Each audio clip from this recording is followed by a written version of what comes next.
क्या आप जानते हैं कि वाटर डिवाइड लाइन क्या होती है और यह भारत में कहाँ मौजूद है? या फिर क्या आपको पता है कि क्रिकेट खेलने के लिए लकड़ी के बल्ले का इस्तेमाल क्यों किया जाता है? क्या आप जानते हैं कि कोहरे और धुंध में क्या फर्क होता है? और आज आप एक ऐसे पेड़ के बारे में जानेंगे जिसका साल में 3 से 4 बार हेल्थ चेकअप होता है। लेकिन क्यों? आइए जानते हैं। Fact number 1। सर्दी के मौसम में सुबह और शाम के समय कोहरा छा जाता है, जिसमें आसपास की चीजें साफ नहीं दिखाई देती हैं। लेकिन अक्सर लोग कोहरे और धुंध में कंफ्यूज हो जाते हैं और उन्हें एक समझने लगते हैं। लेकिन हम आपको बता दें कि यह दोनों चीजें अलग हैं। कोहरा एक तरह का जलवाष्प होता है, क्योंकि हवा एक निश्चित मात्रा में जलवाष्प या गैसीय अवस्था में पानी को पकड़ सकती है। बता दें कि जैसे ज्यादा से ज्यादा पानी हवा में भरता है, हवा और अधिक नम हो जाती है। जब जल वाष्प पूरी तरह से हवा को सैचुरेटेड करने लगता है तो पानी की बूंदें कंडेंस्ड होने लगती हैं या फिर गैस से वापस तरल में बदल जाती हैं। तो ये बूंदें हवा में रह जाती हैं और एक मोटी धुंध के रूप में दिखाई देती हैं, जिसे कोहरे यानी फॉग के रूप में जाना जाता है। इसी प्रकार जब हवा में पॉल्यूशन और धुएं की मात्रा बढ़ने लगती है तो उसकी वजह से आसमान में धुंध सी छा जाती है। इसे स्मॉग कहा जाता है और इस धुंध की वजह से विजिबिलिटी बहुत ही कम हो जाती है, जबकि एयर क्वालिटी बहुत ही खराब हो जाती है।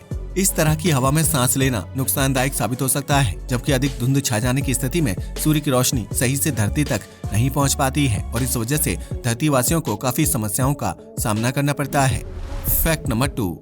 अमेरिका में अमीश समुदाय में एक खास परंपरा का पालन किया जाता है, जिसके तहत महिलाओं को बाल काटने की इजाजत नहीं होती है। अमीश महिलाओं को जन्म से लेकर मृत्यु तक बाल नहीं काटने दिए जाते हैं, क्योंकि उनके यहाँ बाल काटना अशुभ माना जाता है। इतना ही नहीं, महिलाएं अपने हाथ और पैरों के बाल भी नहीं हटा सकती हैं, जिसकी वजह से उन्हें ऐसे कपड़े पहनने होते हैं जो हाथ और पाँव को पूरी तरह से ढक दे। माना जाता है कि अगर महिलाएं अपने बाल काटती हैं तो इससे परिवार का बुरा वक्त शुरू हो जाता है और घर में खुशहाली नहीं रहती है। Fact number 3। बिहार के बोधगया में महाबोधि मंदिर स्थित है, जिसके परिसर में एक पीपल का पेड़ मौजूद है। यह पीपल का पेड़ बौद्ध धर्म के लोगों के लिए बहुत ही अहम है, क्योंकि इस पेड़ के नीचे बैठकर भगवान बुद्ध ने ध्यान लगाया था और उन्हें ज्ञान की प्राप्ति हुई थी। इसलिए इस पेड़ को बोधि वृक्ष के नाम से जाना जाता है। वहीं जब पेड़ से पत्ते गिरते हैं तो श्रद्धालु उन पत्तों को प्रसाद के रूप में अपने घर ले जाते हैं। बोधि वृक्ष बहुत ही अहम है, इसलिए साल में कम से कम 3 से 4 बार इस पेड़ का मेडिकल चेकअप किया जाता है। इसके लिए देहरादून के फॉरेस्ट रिसर्च इंस्टीट्यूट के वैज्ञानिक बोधगया जाते हैं और वृक्ष की देखरेख करके उसमें जरूरत के हिसाब से दवाई या केमिकल का छिड़काव करते हैं। बोधि वृक्ष की टहनियां बहुत ही विशाल हैं, जिन्हें लोहे की पिलर की मदद से सहारा दिया गया है, जबकि इस पेड़ की देखभाल में सालाना लाखों रुपए खर्च किए जाते हैं। Fact number 4। क्रिकेट एक लोकप्रिय खेल है जिसमें मुख्य रूप से बल्ले और बॉल का इस्तेमाल किया जाता है। लेकिन क्या आपने कभी सोचा है कि मैच के दौरान सिर्फ लकड़ी का बल्ला ही इस्तेमाल क्यों होता है, जबकि प्लास्टिक और स्टील जैसे ऑप्शन बाजार में मौजूद हैं? सबसे पहले तो हम आपको यह बता दें कि साल 1979 में एक नियम बनाया गया था, जिसके तहत क्रिकेट का बल्ला पूरी तरह से लकड़ी से बना होना चाहिए। इसके पीछे अहम वजह यह है कि लकड़ी से बना बल्ला हाथ से पकड़ने में सुविधाजनक होता है, जबकि बल्ले पर बॉल पकड़ने पर तेज शॉट मारा जा सकता है। वहीं अगर खिलाड़ी स्टील या प्लास्टिक से बने बल्ले का इस्तेमाल करेंगे तो उसके हैंडल की ग्रिप अच्छी नहीं होगी।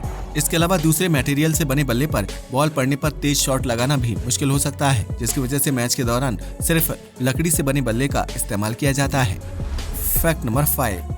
क्या आप जानते हैं कि हमारे देश में एक ऐसी रेखा भी मौजूद है जिसे वाटर डिवाइड लाइन के नाम से जाना जाता है? यह वाटर डिवाइड लाइन हिमालय पर्वत से शुरू होती है, जो उत्तराखंड, हिमाचल प्रदेश, अरावली की पहाड़ी और सतपुरा की पहाड़ी से होते हुए वेस्टर्न घाट पर जाकर खत्म होती है। यह वाटर डिवाइड लाइन भारत में होने वाली बारिश और यहाँ बहने वाली नदियों की दिशा तय करने में अहम भूमिका निभाती है, जिसकी वजह से हमारे देश की नदियों का पानी बंगाल की खाड़ी और अरब सागर 2 अलग अलग जगहों पर गिरता है।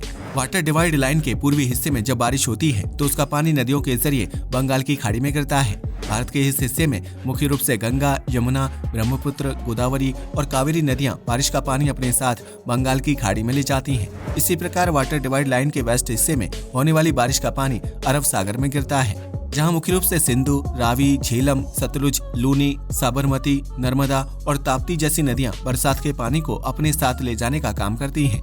इस तरह भारत में होने वाली बारिश वाटर डिवाइड लाइन के जरिए बंगाल की खाड़ी और अरब सागर में गिरती है, जबकि यह दोनों जगह नदियों का अंतिम पड़ाव भी होता है।